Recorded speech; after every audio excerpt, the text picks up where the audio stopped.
Hello दोस्तों, स्वागत है आप सभी का टुडेज जीके प्रोग्राम में। चर्चा में रहने वाले आज का सबसे प्रमुख प्रश्न है, प्रधानमंत्री नरेंद्र मोदी किस राज्य में विलवणीकरण संयंत्र एवं एक हाइब्रिड रिन्यूएबल ऊर्जा संयंत्र का शिलान्यास करेंगे? Option A Rajasthan, B Madhya Pradesh, C Uttarakhand, D Gujarat. तो दोस्तों इसका सही आंसर है ऑप्शन नंबर डी, गुजरात। प्रधानमंत्री नरेंद्र मोदी ने गुजरात के कच्छ में विलवणीकरण संयंत्र एवं एक हाइब्रिड रिन्यूएबल ऊर्जा संयंत्र का शिलान्यास किया है। इस दौरान उन्होंने राज्य में कई विकास परियोजनाओं का शिलान्यास भी किया। आपको बता दें कि गुजरात में कच्छ जिले के पास हाइब्रिड अक्षय ऊर्जा पार्क देश का सबसे बड़ा नवीकरणीय ऊर्जा उत्पादन पार्क होगा। यहाँ 30 गीगावाट तक नवीकरणीय ऊर्जा का उत्पादन संभव हो सकेगा। 72,600 हेक्टेयर से भी ज़्यादा बड़े क्षेत्र में फैले इस पार्क में पवन और सौर ऊर्जा संचय के लिए हाइब्रिड पार्क क्षेत्र होगा। इसके साथ ही पवन ऊर्जा पार्क की गतिविधियों के लिए भी यहाँ एक विशेष क्षेत्र होगा। अगला प्रश्न है, प्रोजेक्ट 17A के तहत हाल ही में एक जहाज को लॉन्च किया गया है। इस जहाज का क्या नाम है? Option A Him Tarangini, Himgiri, Himkaritni, Him Jasvini. तो बता दें दोस्तों इसका सही जवाब है ऑप्शन नंबर बी, हिमगिरी। हाल ही में प्रोजेक्ट 17A के तहत हिमगिरी जहाज को लॉन्च किया गया है। Himgiri MS garden rich ship builders and engineers limited द्वारा निर्मित प्रोजेक्ट 17A के 3 जहाजों में से पहला है। प्रोजेक्ट 17A के तहत कुल 7 जहाजों का निर्माण शामिल है, जिसमें 4 Mazagon Dock Ship Builders Limited और 3 GRSE के उन्नत फीचर्स युक्त जहाज हैं। जहाजों के निर्माण में चुनौतियों से निपटने के लिए बुनियादी ढांचे को विकसित किया गया है। प्रश्न संख्या 2, निम्नलिखित में से किसने vision 2035 public health surveillance in India जारी किया है? Option A WHO, ICMR, DRDO, NITI Aayog. तो इसका सही आंसर है option number D, NITI Aayog. NITI Aayog ने vision 2035 public health surveillance in India जारी किया है। नीति आयोग द्वारा जारी इस श्वेत पत्र का उद्देश्य सार्वजनिक स्वास्थ्य निगरानी प्रणाली की सभी स्तरों पर तैयारियों में वृद्धि करना है। यह श्वेत पत्र निम्न दृष्टिकोणों से कार्य करेगा: भारत की सार्वजनिक स्वास्थ्य निगरानी प्रणाली की उत्तरदायी बनाना, व्यक्तिगत गोपनीयता को सुनिश्चित करना, केंद्र और राज्य सरकारों के बीच बेहतर डाटा साझा करने का तंत्र, सार्वजनिक स्वास्थ्य आपातकाल का गठन करने वाली घटनाओं के प्रबंधन में क्षेत्रीय और वैश्विक नेतृत्व, संक्रमण की चेन को तोड़ने के लिए एक लचीली निगरानी प्रणाली का सृजन करना महत्वपूर्ण है। प्रश्न संख्या 3, हाल ही में इंडियन कोस्ट गार्ड ने गोवा में किस अपतटीय गश्ती पोत को कमीशन किया है? Option A Srijal, B Safar, C Sujeet, D Sagar. तो इसका राइट जवाब है option number C, Sujeet. Indian coast guard ship Sujeet को सेवा में ले लिया गया है। यह 5 अपतटीय पेट्रोल वेसल्स की श्रृंखला में दूसरे नंबर का शिप है। गोवा शिपयार्ड लिमिटेड ने इस गश्ती पोस्ट का निर्माण किया है।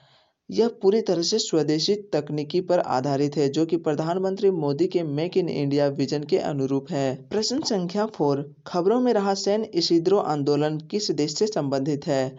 ऑप्शन ए जापान, बी चीन, सी क्यूबा, डी ब्राजील। तो इसका राइट जवाब है ऑप्शन नंबर सी, क्यूबा। बता दें कि क्यूबा का सैन इसिद्रो आंदोलन खबरों में है। क्यूबा में लगभग 6 दशक से ऑथोरिटेरियन कम्युनिस्ट यानी सत्तावादी साम्यवादी व्यवस्था चल रही है। इसी व्यवस्था के विरोध में यहाँ के कलाकारों और एक्टिविस्ट ने मिलकर एक अभियान शुरू किया था। 2 साल पहले शुरू इस आंदोलन को राज्य द्वारा कलाकारों पर लगाई गई रोक का विरोध करना है। बता दें कि 2018 में स्थानीय सरकार ने एक खास कानून का इस्तेमाल कर देश में सांस्कृतिक गतिविधियों पर प्रतिबंध लगा दिया था। इसके विरोध में बड़ी संख्या में आर्टिस्ट, कवि, पत्रकार आदि सान इसिद्रो में एकजुट हुए।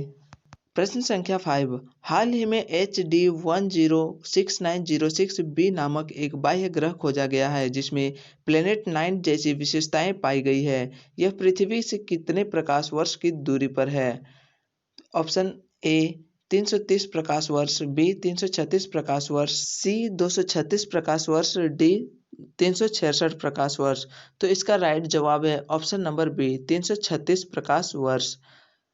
हाल ही में HD 106906b नामक एक बाह्य ग्रह खोजा गया है, जिसमें प्लेनेट 9 जैसी विशेषताएं पाई गई है। यह पृथ्वी से 336 प्रकाश वर्ष की दूरी पर देखा गया है। प्लेनेट 9 एक काल्पनिक ग्रह है, जिसे पृथ्वी के आकार का 10 गुना माना जाता है। HD106906b बृहस्पति के द्रव्यमान का 11 गुना है। आपको बता दें कि HD106906b का बाइनरी स्टार 15 मिलियन वर्ष पुराना है, जबकि सूर्य 4.6 बिलियन वर्ष पुराना है। प्लेनेट 9 2004 में हबल स्पेस टेलीस्कोप द्वारा ली गई छवियों में दिखाई दिया था। प्रश्न संख्या 6, हाल ही में केंद्रीय स्वास्थ्य मंत्रालय की किस पहल के तहत 10 लाख टेली कंसल्टेशन दर्ज किए गए हैं? ऑप्शन ए ई जननी सुरक्षा, बी ई जीवन दायिनी, सी ई संजीवनी, डी ई कोविड सुरक्षा। तो इसका राइट जवाब है ऑप्शन नंबर सी ई संजीवनी। हाल ही में केंद्रीय स्वास्थ्य मंत्रालय की ई संजीवनी पहल के तहत 10 लाख टेली कंसल्टेशन दर्ज किए गए हैं। ई संजीवनी का लाभ उठाने वाले 10% लोग 60 वर्ष या इससे अधिक आयु के हैं। आपको बता दें कि देश के 550 जिलों में लोगों द्वारा इस सेवा का लाभ उठाया जा रहा है। लगभग 1/4 लोगों ने इस संजीवनी का उपयोग बार बार किया है। इससे स्पष्ट होता है कि लोग अस्पताल जाने की बजाय टेलीमेडिसिन की प्राथमिकता दे रहे हैं। इस संजीवनी ने स्वास्थ्य सेवाओं की डिलीवरी में एक महत्वपूर्ण बदलाव लाया है। इस संजीवनी ओपीडी पहल की शुरुआत अप्रैल 2020 में की गई थी। इस संजीवनी ओपीडी की सेवाओं का लाभ सीधे घर से उठाया जा सकता है। प्रश्न संख्या 7, अंतर्राष्ट्रीय विज्ञान महोत्सव के 6ठे संस्करण की प्रचार गतिविधि को क्या नाम दिया गया है? ऑप्शन ए वैज्ञानिक संदेश, बी वैज्ञानिक सहयोग, सी विज्ञान यात्रा, डी विज्ञान रुझान। तो इसका सही जवाब है ऑप्शन नंबर सी विज्ञान यात्रा। विज्ञान यात्रा भारतीय अंतर्राष्ट्रीय विज्ञान महोत्सव के 6ठे संस्करण की एक प्रचार गतिविधि है। इस महोत्सव का आयोजन विज्ञान और प्रौद्योगिकी मंत्रालय द्वारा किया जाता है। विज्ञान यात्रा का आयोजन वैज्ञानिक मानसिकता को बढ़ावा देने के लिए किया जा रहा है। इस अभियान के तहत कई वैन मोबाइल विज्ञान प्रदर्शनियों के रूप में काम कर रही हैं, जिन्हें विभिन्न शहरों से गुजरते हुए हरी झंडी दिखाई गई है। ये मोबाइल वैन सभी स्थानीय स्कूलों और विश्वविद्यालयों को कवर करेंगी। भारतीय अंतर्राष्ट्रीय विज्ञान महोत्सव इंडिया इंटरनेशनल साइंस फेस्टिवल विज्ञान और प्रौद्योगिकी को बढ़ावा देने के लिए एक उत्सव है। यह बताया है कि विज्ञान किस तरह से कम समय में भारत को विकास की ओर ले जा सकता है। प्रश्न संख्या 8, education world India school ranking में वर्ष 2020 से 21 के लिए ऑल बॉयज बोर्डिंग स्कूल की श्रेणी में भारत के किस स्कूल ने टॉप किया है? Option A Shanti Gyan International School Delhi, Scindia school Gwalior, Wilson boys school Delhi, ICSE Dehradun. तो इसका राइट जवाब है option number B Scindia school Gwalior.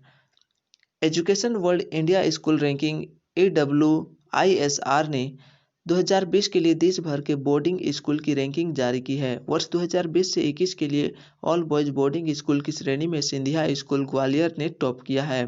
पिछले साल 2019 से 20 में भी इसने एक और बोर्डिंग स्कूल के साथ शीर्ष स्थान साझा किया था।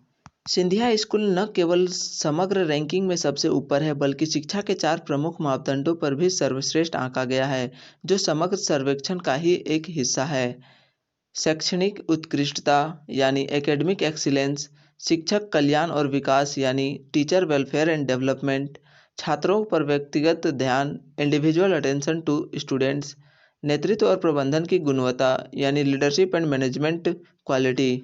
प्रश्न संख्या 9, हाल ही में एंटी ट्रस्ट एक्ट के तहत निम्नलिखित में से किसके खिलाफ एक एंटी ट्रस्ट मुकदमा दायर किया गया है? Option A Instagram, B Facebook, C WhatsApp, D Google. इसका सही जवाब है ऑप्शन बी फेसबुक।